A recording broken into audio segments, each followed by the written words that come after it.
1252 عیسوی، اور یہ تاریخ کا وہ منظر ہے کہ جب چنگیز خان کے پوتے ہلاکو خان نے بغداد کے اندر مسلمانوں کا علمی ورثہ، بغداد کے مدارس، بغداد کی مساجد، بغداد کی خانقاہیں، ان کو لوٹا، اور کس طرح لوٹا کہ مسلمانوں کا علمی ورثہ جو کتابوں کی صورت میں موجود تھا ان کو ضائع کیا.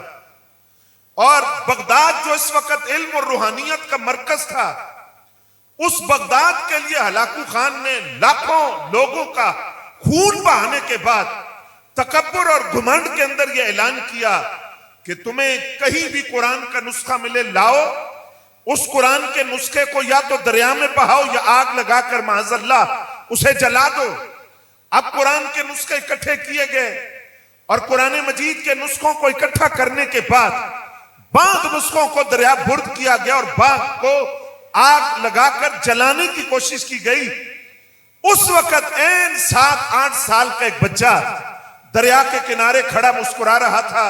ہلاکو خان نے اس سے سوال کیا کہ کیا تمہیں اس بات کا افسوس نہیں ہے کہ تمہاری مقدس کتاب دریا برد کی جا رہی ہے اور تمہاری مقدس کتاب کو جلایا جا رہا ہے؟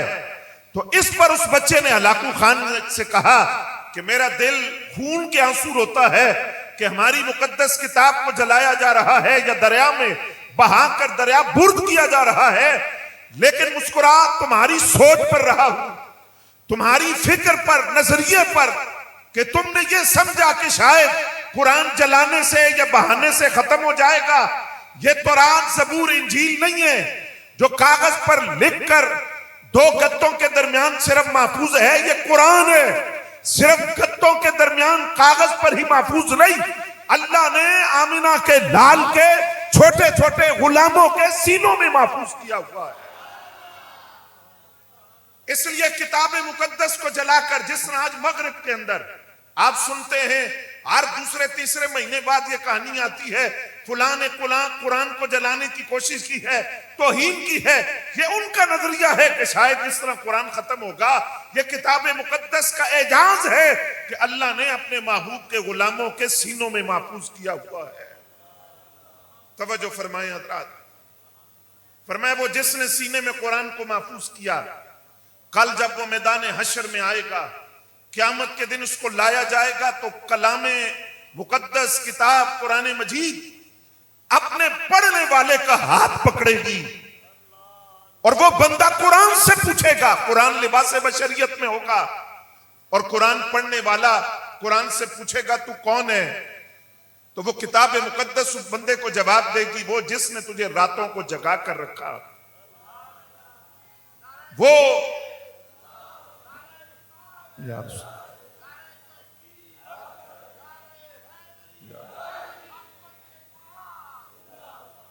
جس نے تجھے راتوں کو جگا کر رکھا اور جسے تو بار بار پڑھتا تھا. آج ہر آدمی کی تجارت اس کے آگے ہوگی، جو اس نے دنیا میں کمایا آج وہ اس کے آگے ہوگا، اور تیری کمائی دنیا کے اندر وہ قرآن ہے. تو اٹھتے بیٹھتے قرآن مجید پڑھتا رہا. اب آپ توجہ فرمائیں. والدین سے پوچھتا ہوں، میرا بیٹا بھی حفظ کر رہا ہے، میں بھی اس کو دیکھتا ہوں فجر کے بعد بھی پڑھنا ہے، دن کو بھی پڑھنا، ظہر کے بعد بھی پڑھنا، شام کو پھر منزل یاد کرنی. تو قرآن اپنے پڑھنے والے سے کہے گا کہ جس طرح آج ہر بندے کے آگے اس کی کمائی ہے کہ وہ دنیا میں کیا کرتا رہا، تو آج تیری کمائی قرآن ہے، تو قرآن پڑھتا رہا.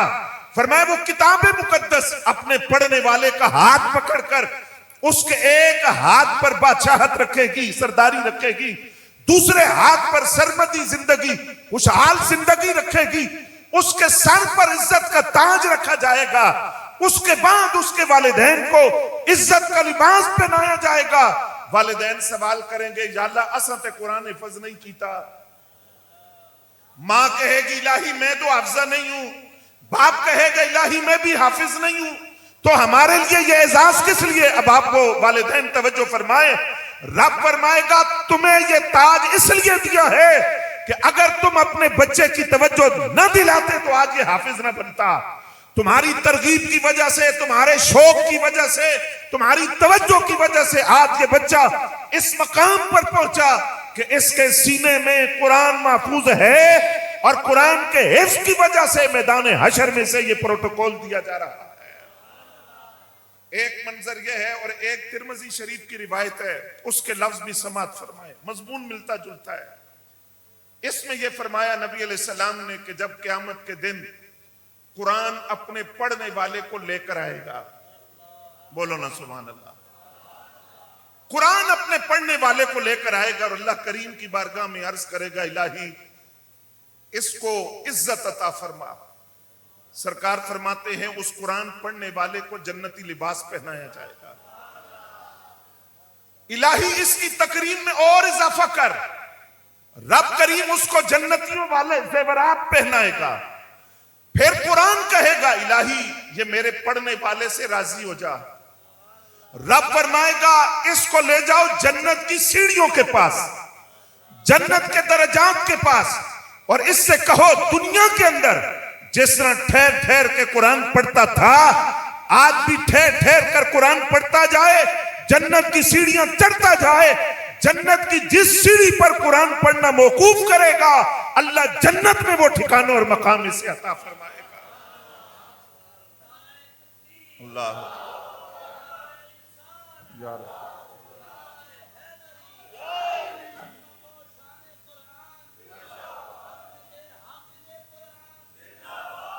لیکن میں ان حفاظ کے والدین سے کہتا ہوں کہ یہ آپ کے بچوں کی آخری منزل نہیں ہے، توجہ فرما رہے ہیں آپ، آخری منزل نہیں ہے کہ بس قرآن حفظ کر لیا ہے تو اس کے بعد ہم ان سے لاپرواہ ہو جائیں، ایسا نہ ہو کہ وہ بھول جائیں، اور قرآن کو بھی یاد رکھیں۔ اور اس سے اگلی منزل ایک اور ہے، وہ ہے قرآن کو سمجھنا، اس پر عمل کرنا، اور پھر قرآنی علوم سے اپنے سینے کو منور کرنا۔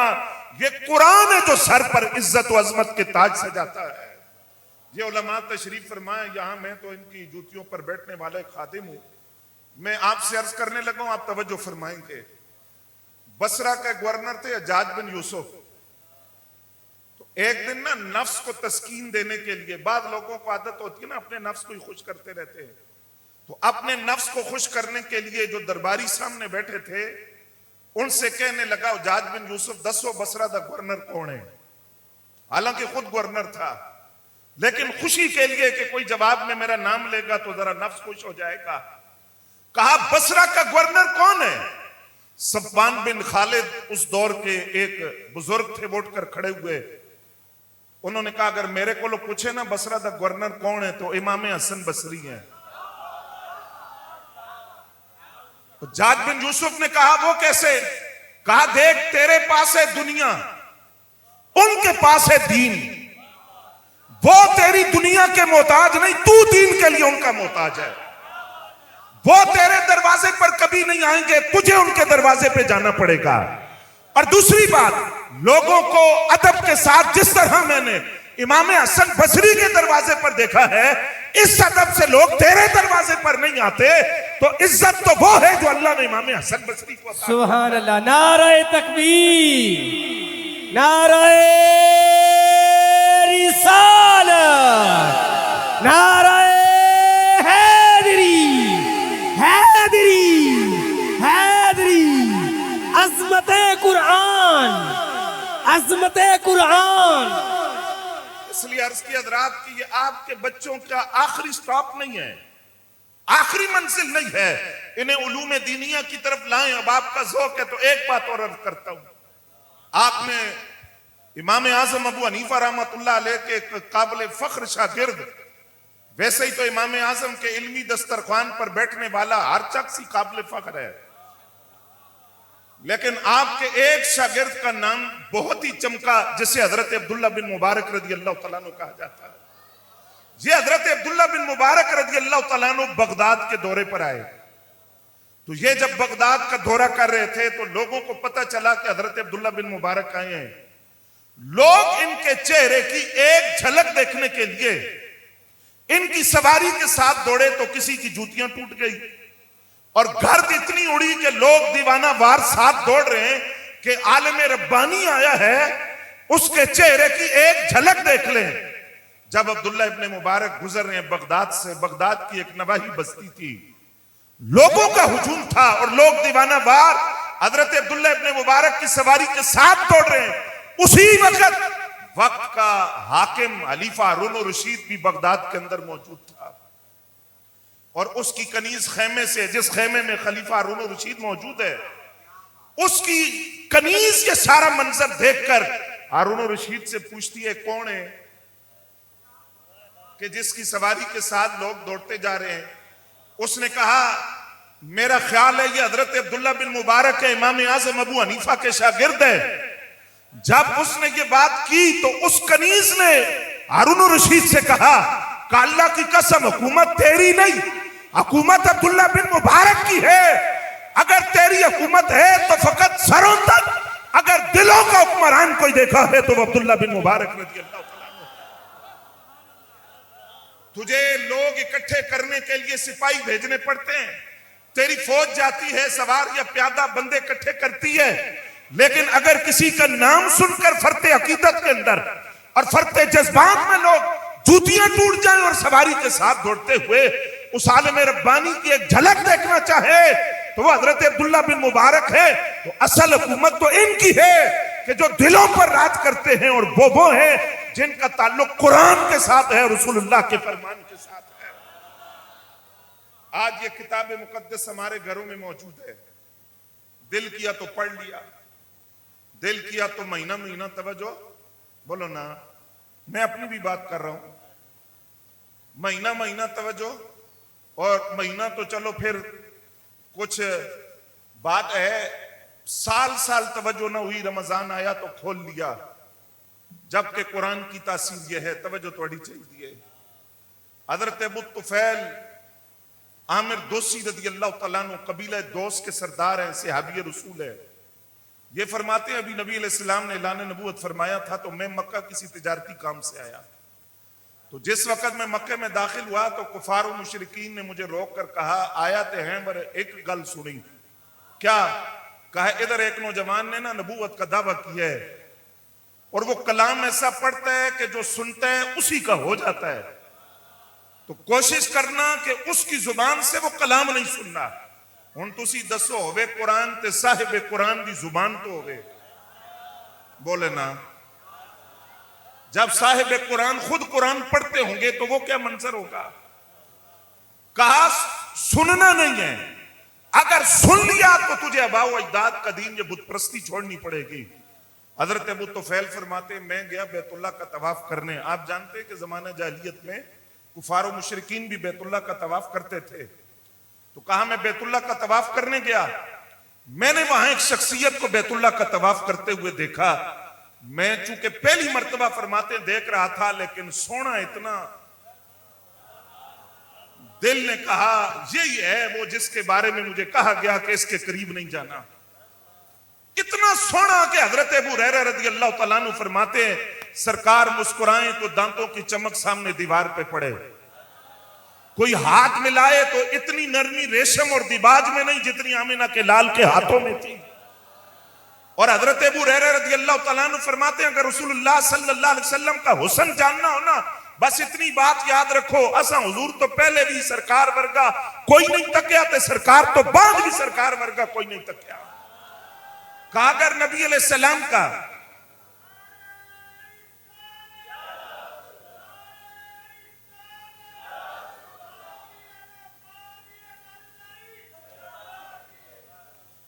کہا میں نے نبی علیہ السلام کو دیکھا، قریب ہوا، سرکار دو عالم صلی اللہ علیہ وسلم کے لب مبارک حرکت کر رہے تھے۔ حضرت ابو طفیل کہتے میں نے اپنے نفس سے کہا کہ اچھے برے کلام کی تمیز تو بھی رکھتا ہے، ایک مرتبہ سن لے کیا رہے ہیں، قبول کرنا نہ کرنا بات کا مسئلہ ہے۔ حضرت ابو طفیل فرماتے میں نے کانوں کے اندر روئی ٹھوسی ہوئی تھی، آواز کانوں میں نہ چلی جائے، کپڑا کانوں میں رکھا ہوا تھا، جب سرکار کے قریب ہوا تو کانوں سے وہ روئی نکالی، کہتے ہیں جب صاحب قرآن کی زبان سے قرآن سنا تو وہ کانوں کے راستے دل میں اترا، اور میں نبی علیہ السلام کے پیچھے گیا، کاشان اقدس میں پہنچے تو میں نے کہا مجھے کفار و مشرکین نے منع کیا تھا کہ اگر ان کی زبان سے کلام سنا تو ان کے ہو جاؤ گے، تو میں تو آپ کا ہو گیا، آپ ہاتھ آگے کریں، میں آپ کے ہاتھ میں ہاتھ دے کر کلمہ پڑھ کر دائرہ اسلام میں داخل ہوتا ہوں، اور آپ سے وعدہ کرتا ہوں سرکار اپنا پورا قبیلہ آپ کے قدموں میں لا کر اسلام کے دامن سے وابستہ کروں گا۔ آج وہ کتاب مقدس ہمارے گھروں میں موجود ہے۔ آپ کی توجہ ہو تو ایک بات اور عرض کر بالکل اختصار سمیٹتے ہوئے، میں اپنے بھائی سے معذرت بھی چاہتا ہوں، آپ کو انتظار کرنا پڑا میری وجہ سے۔ توجہ حضرات آپ کی، قرآن آج مغرب نے سمجھنے کی کوشش کی تو وہ اسلام کے قریب آئے، ہمارے گھروں میں پڑھا ہے، ہم ثواب کے لیے پڑھ تو لیتے ہیں، یا معذرت کے ساتھ اس سے زیادہ بیٹی کو رخصت کرتے ہوئے اس کے سر پہ سایہ کر دیتے ہیں، لیکن کاش کہ قرآن کھول کر بیٹی کو بتایا بھی ہوتا کہ اس میں لکھا کیا ہوا ہے۔ توجہ حضرات آپ بولو تو صحیح ہے، کاش کہ کبھی وہ کھول کر ہم سمجھائیں بھی کہ اس میں لکھا کیا ہوا ہے۔ توجہ ہے آپ کی، اور کاش کہ ہم نے قرآن کو صرف قسمیں اٹھانے کے لیے اور اپنے جھگڑے معاملات حل کرنے کے لیے، حلف لینے کے لیے فقط محدود نہ کیا تھا، اس کو پڑھ کے سمجھوتا کہ قرآن کیا کہہ رہا ہے، تو آج ہماری یہ حالت نہ ہوتی جو امت مسلمہ کی، کہ ہر جگہ امت مسلمہ پٹ رہی ہے، قرآن سے دور ہوئے، تارک قرآن ہوئے، تو آج یہ دن دیکھنے پڑے۔ مثال عرض کر رہا ہوں مغرب نے کس طرح قرآن کو سمجھا۔ ریاض شہر ہے سعودیہ کا، آپ جانتے ہیں اس کا دارالحکومت ہے ریاض، یہاں پر ایک کانفرنس ہوئی، میڈیکل کے حوالے سے کانفرنس تھی، طب کے حوالے سے، اور اس کانفرنس کے اندر پوری دنیا سے میڈیکل سے تعلق رکھنے والے ڈاکٹر اور طبیب آئے، اپنے اپنے مقالے پڑھے، اور کانفرنس کا موضوع تھا انسانی اعضاء کی پیوند کاری، کہ ایک انسان کا عضو دوسرے کو لگایا جا سکتا ہے یا نہیں۔ توجہ فرمائیں گے آپ، کانفرنس ختم ہو گئی، اس میں ایک آدمی ایسا تھا جو نو مسلم تھا، نئے نئے مسلمان ہوا، اس کو باقی ڈاکٹر اطباء نے اس کو پوچھا کہ یہ بتا کہ تو نے کلمہ پڑھا ہے، باقیوں نے اسلام لائے، عام آدمی تو اور بات ہوتی ہے، تو میڈیکل کی دنیا سے تعلق رکھتا ہے اور تو طب کی دنیا سے تعلق رکھتا ہے، تو نے کوئی خاص بات دیکھی ہوگی، وہ خاص بات کیا ہے جس کی بنیاد پر تو نے کلمہ پڑھا، جس کی بنیاد پر تو اسلام لایا؟ اس نے کہا بات یہ ہے کہ جس وقت الٹرا ساؤنڈ مشین بنی تو ہمارے پاؤں خوشی کی وجہ سے زمین پر نہیں لگتے تھے، ہم بڑے خوش تھے کہ ہم نے ایک ایسا عالم مغرب نے بنایا ہے جس سے پتہ چلے گا کہ ماں کے پیٹ کے اندر بچے کی جنس کیا ہے، مذکر ہے، مؤنث ہے، میل ہے، فیمیل ہے، اور یہ بھی پتہ چلے گا کہ 9 ماہ کے اندر بچہ کس کس شکل سے اور کس کس کیفیت سے گزرتا ہے اور پھر ماں کی کوکھ سے جنم لیتا ہے، لیکن 9 ماہ کے اندر وہ کن کیفیات میں ہوتا ہے۔ ہم بڑے خوش ہوئے کہ ہم نے یہ الٹرا ساؤنڈ مشین بنائی ہے، اس سے ایک تو 9 ماہ کے اندر بچہ کن شکلوں سے گزرتا ہے یہ بھی پتہ چلے گا، بچے کی جنس بھی پتہ چل جائے گی۔ لیکن وہ کہتا ہے این اسی لمحے مجھے کسی نے قرآن انگریزی زبان میں ٹرانسلیٹ کیا ہوا دیا، جب اس قرآن مجید کو میں نے کھولا تو وہ کہتا ہے جب قرآن کو پڑھنا شروع کیا تو قرآن کا وہ مقام آیا جہاں رب کریم فرماتا ہے کہ انسان پہلے پانی کا قطرہ تھا، پھر جمع ہوا خون بنا، پھر گوشت کا لوتھڑا بنا، پھر ہڈیاں بنی، پھر اس میں روح پھونکی گئی۔ وہ کہتے ہیں میں سر پکڑ کر بیٹھ گیا، مشین آج بنی ہے، قرآن 1450 سال پہلے بتا رہا۔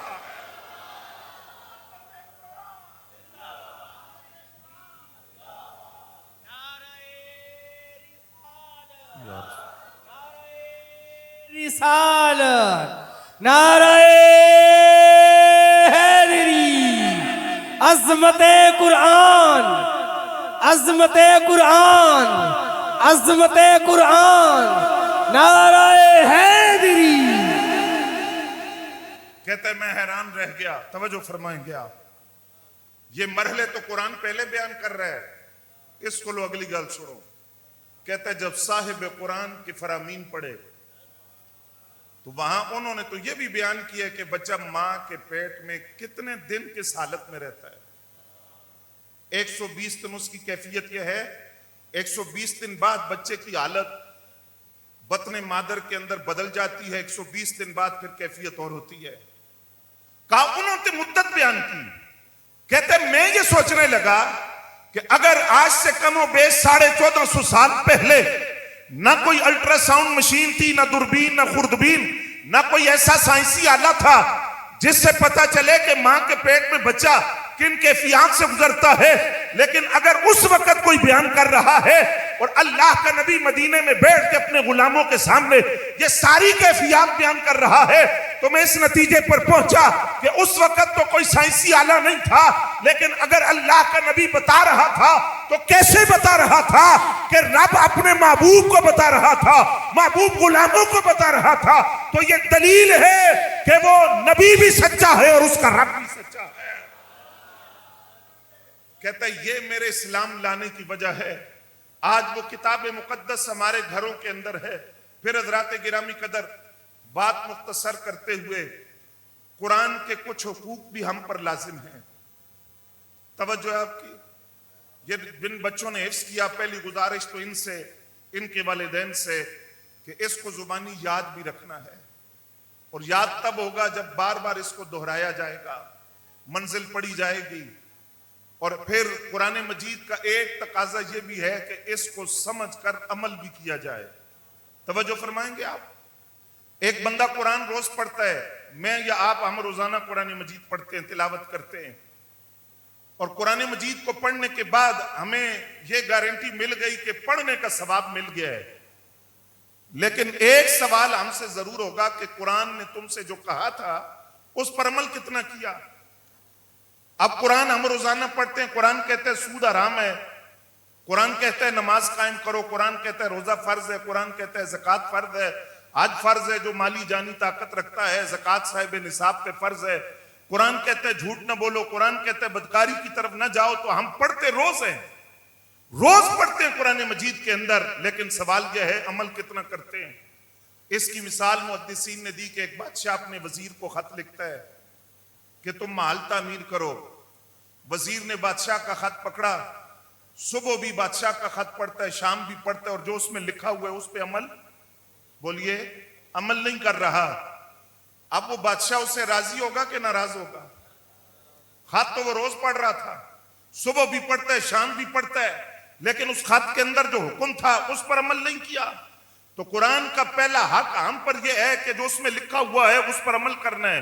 دوسری بات، قرآن کا ادب کرنا ہے، قرآن مجید کا احترام کرنا ہے۔ اس میں ایک ہمارا ایک معاشرتی عام ایک طرز عمل ہے، توجہ آپ فرمائیں گے تو ناراض نہیں ہونا۔ ہم صبح صبح دکان پر قرآن مجید کی تلاوت لگاتے ہیں، بہتر تو یہ ہے کہ خود پڑھیں، لیکن چلیں ٹیپ ریکارڈ پر یا ٹی وی پر قرآن مجید کی تلاوت لگا دی، اس کے بعد کیا ہوتا ہے؟ تلاوت لگی ہوئی ہے، دو چار دکاندار مل کر آپس میں بات چیت کر رہے ہیں، حالات حاضرہ پہ تبصرہ ہو رہا ہے، بین الاقوامی حالات پہ تبصرہ ہو رہا ہے، ادھر قرآن کی تلاوت لگی ہوئی ہے، اس کو سن کوئی نہیں رہا، وہ قرآن کی تلاوت چل رہی ہے، بسوں کے اندر، گاڑیوں کے اندر قرآن کی تلاوت چل رہی ہے، سننے والا کوئی نہیں۔ یہ علماء تشریف فرما ہے، ان سے پوچھئے کہ تلاوت قرآن کے لیے حکم کیا ہے کہ جب قرآن پڑھا جائے تو خاموش ہو کر توجہ کے ساتھ قرآن کو سنو، اس کو سنا جائے۔ تو یہ قرآن مجید کی بے ادبی ہے کہ تلاوت لگی ہو اس کو سنا نہ جائے۔ اس سے اگلا احترام آئیے خواجہ غریب نواز کی زبان سے سنتے ہیں۔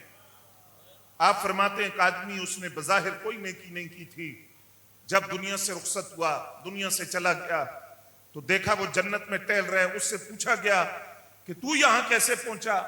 اس نے کہا بات یہ ہے اور تو کوئی عمل نہیں تھا، لیکن جیسے ہی میری نظر قرآن مجید پر پڑتی تو میں اٹھ کر کھڑا ہو جاتا۔ قرآن کے احترام کے اندر قرآن مجید کی آواز میرے کانوں میں پڑتی تو اٹھ کر کھڑا ہو جاتا۔ قرآن کے احترام کے اندر قرآن مجید کے اس ادب نے، اس احترام نے مجھے یہ مقام دیا کہ اور کوئی عمل نہیں تھا، لیکن قرآن مجید کے اس ادب و احترام نے مجھے جنت میں پہنچایا۔ اور قرآن کا ایک حق ہم پر یہ ہے جو خود قرآن نے بیان کیا کہ قرآن دلوں کا زنگ دور کرتا ہے۔ بولیے نا۔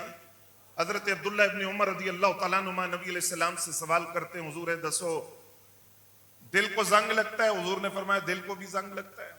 حضور اگر دل پر زنگ لگ جائے تو اس زنگ کو دور کرنے کا طریقہ کیا ہے؟ نبی علیہ السلام نے فرمایا دو باتیں، کثرت کے ساتھ اپنی موت کو یاد کیا کرو، کثرت کے ساتھ۔ آج آپ تھوڑی توجہ فرمائیں، سوشل میڈیا اگر آپ دیکھیں، آپ 2-3 پوسٹیں فیس بک پر اوپر کریں تو ہر چوتھی پوسٹ پہ آتا ہے خبر غم، فوتیدگی کی اطلاع نماز جنازہ، فلاں فوت ہو گیا، فلاں فوت ہو گیا، روزانہ کس طرح، اور اکثریت نوجوانوں کی ہے، اکثریت نوجوان دنیا سے رخصت ہو رہے ہیں۔ فرمایا کثرت کے ساتھ موت کو یاد کرو، دل کا زنگ اترے گا۔ اور دوسرا نبی علیہ السلام نے فرمایا کثرت کے ساتھ قرآن کی تلاوت کیا کرو، دل کا زنگ اترے گا۔ اب محدث ابن جوزی کہتے ہیں کہ حضرت ابو ہاشم رضی اللہ تعالیٰ عنہ جو ایک بزرگ تھے، وہ فرماتے ہیں میں کشتی میں سفر کر رہا تھا، وہاں ایک آدمی بیٹھا جو شرابی تھا اور ایک کنیز اس کے ساتھ تھی، اس نے شراب کا جام پی کر اس کنیز سے کہا مجھے موسیقی سناؤ۔ اب وہ گانے باجے سنانے لگی تو حضرت ابو ہاشم فرماتے ہیں وہ شراب کے نشے میں مست تھا، میری طرف دیکھ کر کہنے لگا تم بھی کچھ سناؤ۔ حضرت ابو ہاشم فرماتے ہیں میں نے اس کو کہا یہ تیری کنیز کو جو گانے آتے ہیں مجھے تو نہیں آتے، مجھے جو آتا ہے میں تجھے وہ سناؤں گا۔ کہا چل تو وہ مجھے وہ سنا دے۔ کہتے ہیں میں نے قرآن پڑھنا شروع کیا، اذا الشمس کورت واذا النجوم انقدرت واذا الجبال سیرت۔ کہا جب میں قرآن پڑھتا گیا وہ بندہ کانپتے کانپتے اس نے شراب کا جام زمین پر مار کر توڑ کر مجھے کہا اس سے آگے بھی پڑھو۔ کہا میں پڑھتے پڑھتے یہاں تک پہنچا وَإِذَا الصُّحُفُ نُشِرَتْ کہ جب نامہ اعمال کھولے جائیں گے تو وہ کانپتے ہوئے مجھے آگے بڑھ کر کہنے لگا اگر میں توبہ کروں تو قبول ہو جائے گی۔ حضرت محدث ابن جوزی فرماتے میں نے اس کو کہا توبہ کا دروازہ کھلا ہے، قرآن نے اگر تیرے دل پر اثر کیا ہے اور قرآن کو تو نے سمجھا ہے تو یہی قرآن کہتا ہے کہ اللہ طہارت والوں کو اور توبہ کرنے والوں کو پسند فرماتا ہے۔ تو توبہ کر، تو لوٹ کر آ۔ تو حضرت محدث ابن جوزی کہتے ہیں اس بندے نے کہا یا اللہ مجھے معاف کر دے، میں نے تجھے پہچانا نہیں۔ بول رہے کیا کیا؟ آج بھی کئی لوگ رب کو پہچان نہیں سکے ابھی تک۔ الہی تیری معرفت نہیں تھی، شناسائی نہیں تھی، لیکن میں تیرا غلام ہوں۔ غلام کہیں بھی جائے لوٹ کر مالک کی طرف آتا ہے، غلام اچھا ہو یا برا لوٹ کر مالک کی طرف آتا ہے۔ اب میں تیری بارگاہ میں آیا ہوں۔ تو محدث ابن جوزی کہتے ہیں اس نے کلمہ پڑھا، تجدید ایمان کیا، توبہ کی اور اس کی روح پرواز کر گئی، اور اس کا کلمہ پڑھنا اس بات کا اعلان تھا کہ خاتمہ بالایمان ہوا ہے۔ اور کس وجہ سے ہوا؟ قرآن کی برکت اور تاثیر کی وجہ سے ہوا۔ بالکل آخری بات کر کے بات ختم کر رہا ہوں حضرات، آپ نے نام سنا ہوگا حضرت فضیل بن عیاض رضی اللہ تعالیٰ عنہ کا، بولو نا سبحان اللہ۔ آپ رہزن تھے، تجارت کے لیے یا ویسے سفر کرتے ہوئے قافلوں کو لوٹا کرتے تھے، یہ سابقہ زندگی تھی۔ اور توبہ کیسے کی؟ توجہ ہے توڑی؟ توبہ کیسے کی؟ فرماتے ہیں کہ گھر کے اندر چوری کرنے کے لیے دیوار پر چڑھے تو آگے سے قرآن پڑھا جا رہا تھا، اور قرآن کی آیت جس کا مفہوم یہ ہے کہ کیا ایمان والوں کے لیے وہ وقت نہیں آیا کہ ان کے دل اللہ کے ذکر سے دہل جائیں؟ کیا وہ وقت نہیں آیا؟ تو حضرت فضیل بن عیاض کانپتے ہوئے دیوار سے نیچے آئے، کہا بلا واللہ قد، اللہ کی قسم وہ وقت آ گیا ہے، وہ وقت آ گیا کہ جب اللہ کے ذکر سے دل دہل جانے چاہیے۔ تو اب وہ وقت آ گیا۔ اس کے بعد حضرت فضیل بن عیاض رضی اللہ تعالیٰ عنہ نے فرمایا جب قرآن اور حدیث کے ساتھ اپنا تعلق جوڑا تو پھر وہ وقت آیا کہ امام احمد بن حنبل رضی اللہ تعالیٰ عنہ دروازے پر کھڑے ہیں حضرت فضیل بن عیاض کو ملنے کے لیے۔ اجازت طلب کرتے ہیں، اجازت نہیں ملتی۔ لوگوں نے حضرت امام احمد بن حنبل سے کہا اگر آپ فضیل بن عیاض سے ملنا چاہتے ہیں تو ان کو قرآن سے بڑی محبت ہے، ان کو جدھر سے قرآن کی آواز آئے یہ ادھر ہی چل پڑتے ہیں، آپ قرآن پڑھیں یہ باہر آئیں گے۔ حضرت امام احمد بن حنبل نے قرآن پڑھا، فضیل بن عیاض رضی اللہ تعالیٰ عنہ کانپتے ہوئے دروازے سے باہر آئے اور امام احمد بن حنبل سے ملاقات کی۔ دے آخری جملہ کاش سمجھو کہ آج وہ ایک جہلم میں بیٹھا ہوا جاہل مطلق کہتا ہے بابت شیعی کوئی نہیں۔ امام احمد بن حنبل سے بھی کسی نے کہا کہ جناب تے بابا ہے، یہ صوفی ہے، آپ مجتہد ہیں، آپ عالم ہیں، آپ کیوں آتے ہیں اس کے پاس؟ آپ کیا لینے آتے ہیں؟ امام احمد بن حنبل کا جملہ دل کی تختیوں پر لکھیں اور یہاں بات ختم کریں. آپ نے فرمایا میں فضیل بن عیاض کے پاس اس لیے آتا ہوں جس رب کو میں مانتا ہوں یہ اس رب کو پہچانتا بھی ہے. جس رب کو میں مانتا ہوں یہ اس رب کو پہچانتا بھی ہے. میں اس لیے ان کے دروازے پر آتا ہوں. تو حضرات گرامی قدر مبارکباد کے مستحق ہیں وہ والدین، وہ بچے، ان کے اساتذہ، شاہ صاحب، مدرسے کے محتمم اور مدرسے کے دیگر اساتذہ معاونین کہ اللہ کریم نے آج یہ خوشیوں والا دن انہیں دکھایا کہ آج ان بچوں کے سروں پر فضیلت کی دستار رکھی جائے گی جنہوں نے قرآن اپنے سینوں میں محفوظ کیا. اللہ کریم ہمیں بھی یہ توفیق بخشے کہ اپنے بچوں کا تعلق قرآن کے ساتھ جوڑیں.